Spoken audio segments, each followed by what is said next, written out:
Alright you guys, what it do? Your boy is back on the grind. One more time, your boy is back at it again, you guys. And I'm here talking about my 6x9 install into my 87 Regal. Now, you're probably going to hear a little bit of high-pitched squealing in the background because my son has finally found his voice.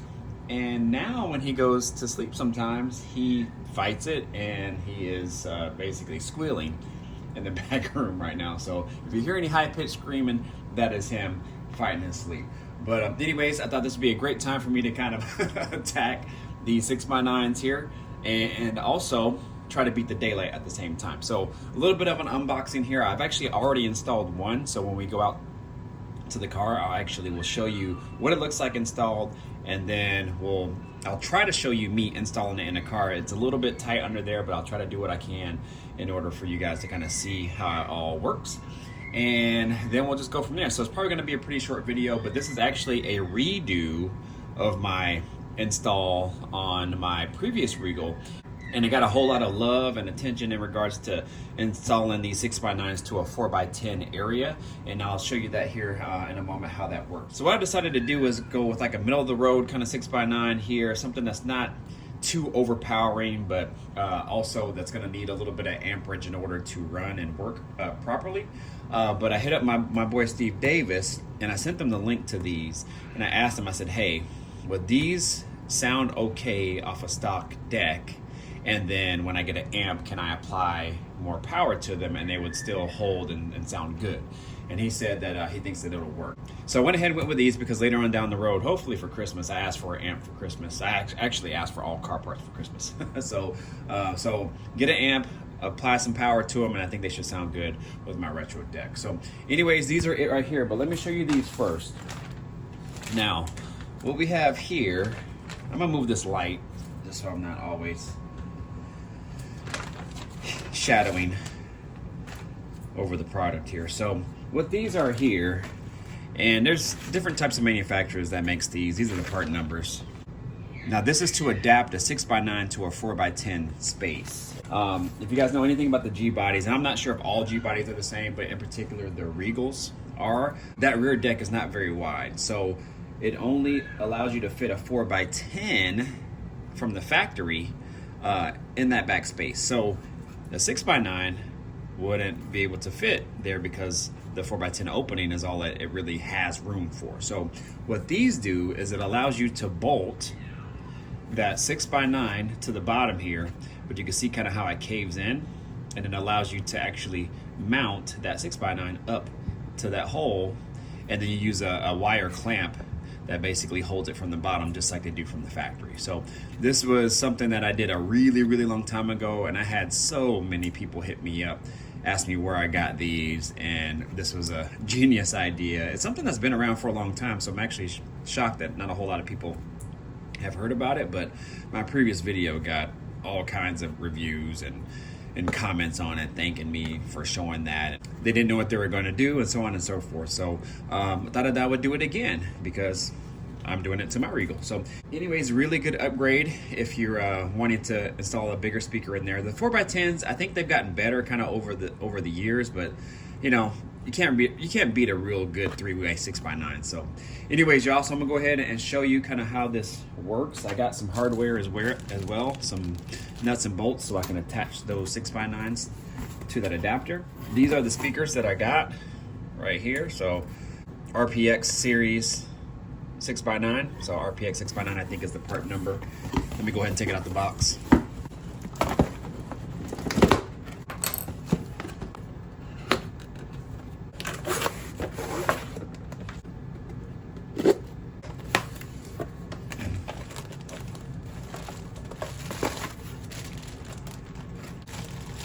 Alright you guys, you see pretty much packaged really well.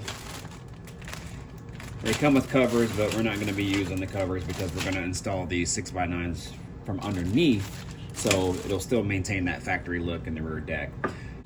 So here it is right here, a 3-way 6x9 here, so should be decent. You know, the magnet's not huge, and plus you'll see when I show you, you're not going to want a magnet that's too big and a 6x9 that has a lot of depth, because the trunk torsion bars, the rods there that actually help the trunk go up and down, those are in the way. So these are already almost bottoming out and hitting those rods on the bottom here when you install this, which is because you're adding a little bit more depth, you know, to that area. So, and you'll see here in a moment, my other ones that I installed were a little bit deeper, and they were actually touching those rods, so I had to mount some rubber hose around it just so that it wasn't metal on metal rubbing on the 6x9 as the torsion bars were working. So anyways, that's it there. So pretty straightforward, you guys. All you do, and I think if I'm not mistaken, it mounts up this way and then it clears a hump on the rear deck there, and then you have the 6x9 that sits below it. So you pretty much install it like that. You got your hardware. I got some, I think these are 1-inch bolts here with some nuts and washers. Just feed them through like so, and then you can see you still have a lot of space there and opening for sound to kind of filter in and get in through the car. Very, very easy and great upgrade to your Gbody doing something like this. So anyways, let me go ahead and attack this, and I'll chime back in here in a moment. All right, y'all, so I'm back here by the car. I'm gonna go ahead and get this car cover off.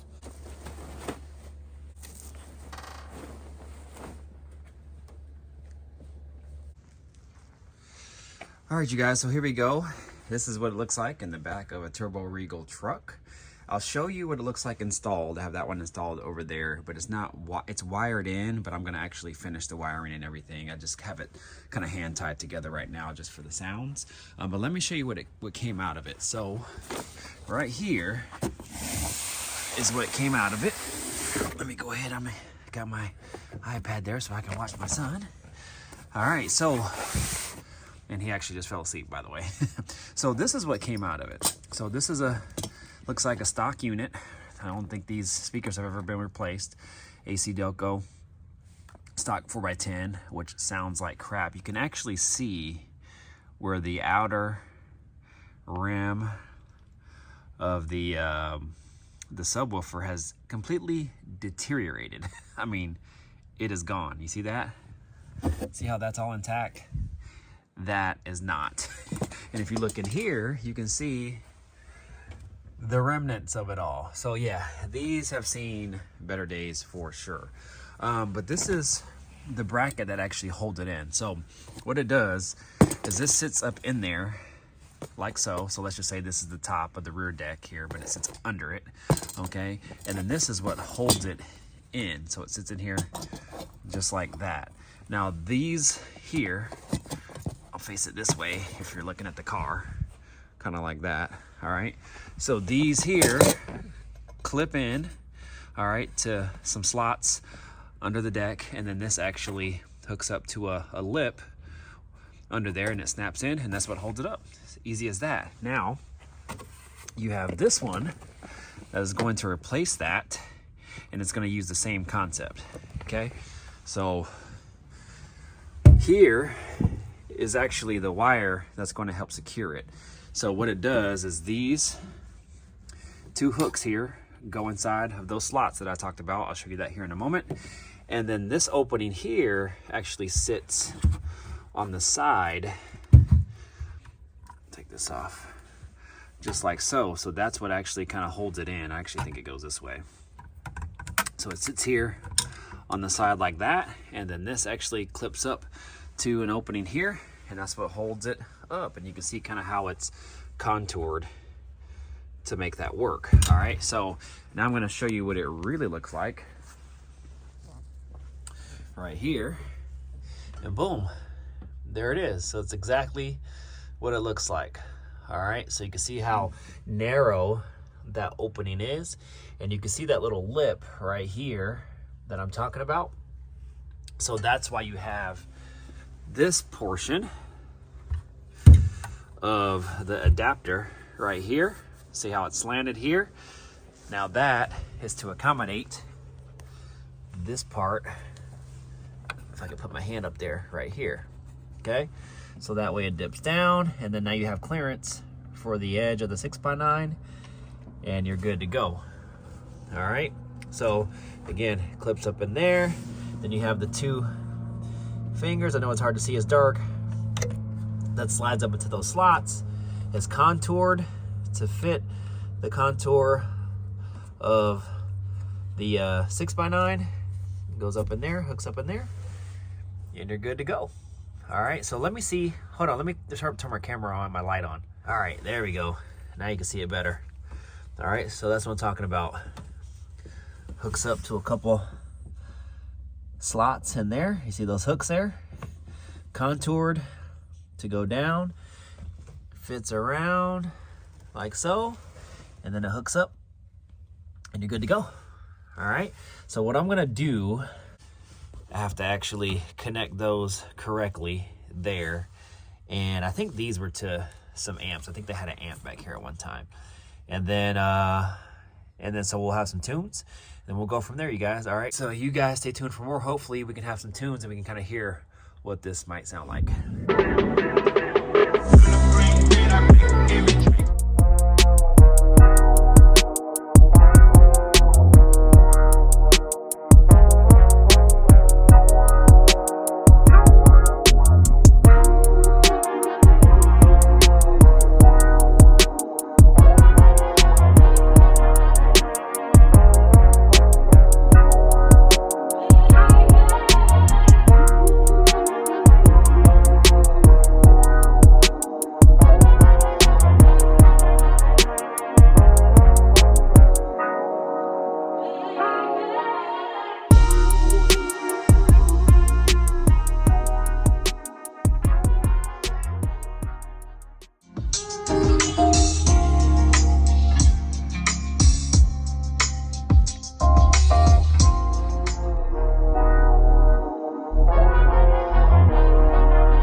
Y'all, it's probably about 20 minutes later and I got it all installed. What I decided to do as far as the wiring goes, I did wire new spade connectors, I think that's what they're called, terminals, to the ends where they connect to the actual speaker. I did install new ones of those, but I have them hand tied down here. That's why you see electrical tape. What I decided to do is I actually hooked them up like that just to kind of see if the speakers worked and the stereo worked, which they did on the previous setup. But I'm actually just going to leave it like that. I don't really drive the car that much right now. But since I'm probably going to be getting an amp, what I'll probably do is end up disconnecting those and just using that thicker wire to go straight to the amp. So that'd probably be the smartest thing to do so that I don't have to connect them twice. And there's nothing over here anyway to kind of cut them loose or anything like that. It's good for now. It is what it is. And then when I get the amp, I'll hook it up right and we'll be good to go there. But I haven't even tested it yet. I don't even know if it works. It should work, but I'll do that here on the camera with you guys. But as you can see, it's all in there and installed. Perfect fit. The only issue with these is it's not a total snug and tight fit. The other ones that I've done in the past have had like a spacer in there, and so it made them a lot tighter. And so right now you can see it kind of moves a little bit. But what I think I'm gonna do, sorry for the unsteady hand, you guys, I'm gonna try to set this down. What I think I'm gonna do is actually put a spacer or something in between there, or figure out some way where I can kind of secure it, and then that way it won't move around. Or what I could do actually is I could probably just use some tape and just tape this to here just as a cheap fix for now, so that way it won't slide side to side, and it will be good from there. Or I could just put a spacer in there too, just to kind of give it a little bit more tension against these bars. On my previous setup, you can see how there's a gap there. On my previous setup, the spacer actually butted up against this torsion bar, and That's how much tension was on it before. It didn't even move at all, but we'll see. What I'll do is I'll probably set it up right here is where it's kind of centered, and then I'll just see if they move. I can also probably put like some self-tapping screws or something in there on both ends also as well too. That way to just kind of just make sure and ensure they don't move. But we'll just go from there. But that's what it looks like in there, you guys. Really easy and simple install, and save you a lot of money. I think these were like about 20 bucks. I think during the height of the pandemic, they were like 100 bucks. So they definitely come down in price, but better, cheaper alternative versus, you know, trying to customize a back deck and all that. It's just a pain in the butt. So anyways, what I'm gonna do now is I'm actually gonna go open the door here, and then we'll see what all this sounds like. If you haven't seen my previous video, definitely chime in on that video, and you'll see what this retro style deck looks like all installed and everything. So you'll see here what it looks like here.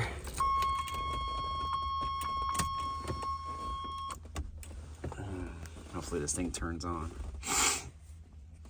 which it should. Yeah. All right. Radio.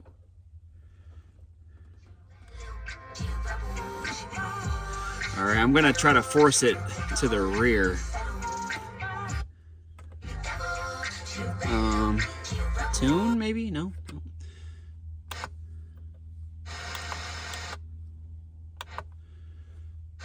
And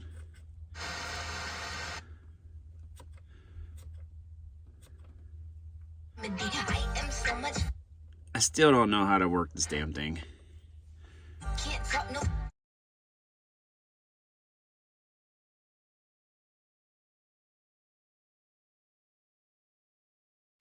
Oh, there we go.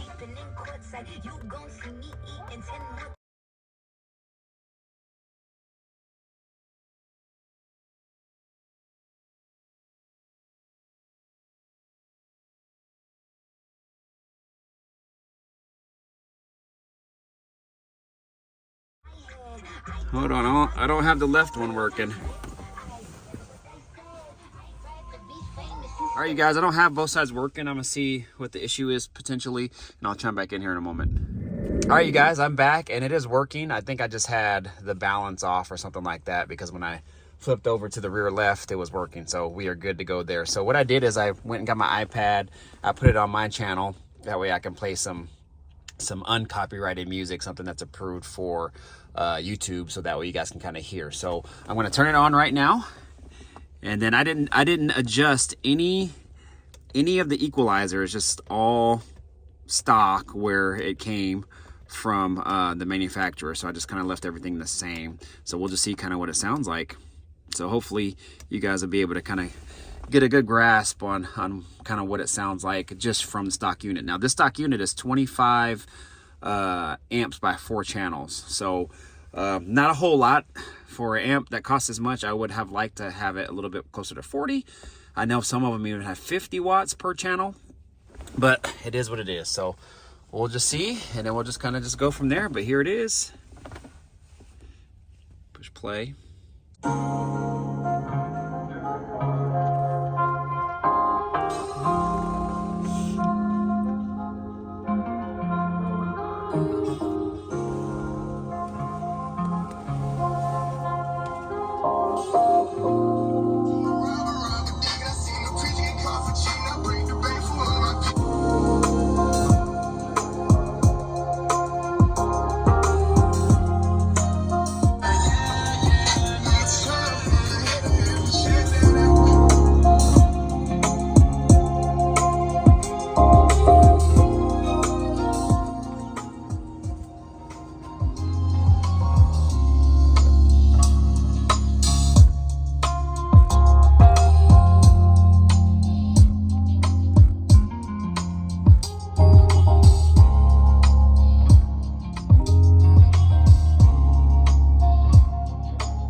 All right, you guys, so I don't even know where I left on the last clip of this video, but I got everything wrapped up. I was trying to do two things at once, and I'm also trying to do everything before my son wakes up. So, but now we have it all dialed in. Get in the comments, y'all. Let me know what you guys think of how this sounds, man. I actually think it sounds really good. The stereo deck actually surprised me. I didn't think it would be that loud.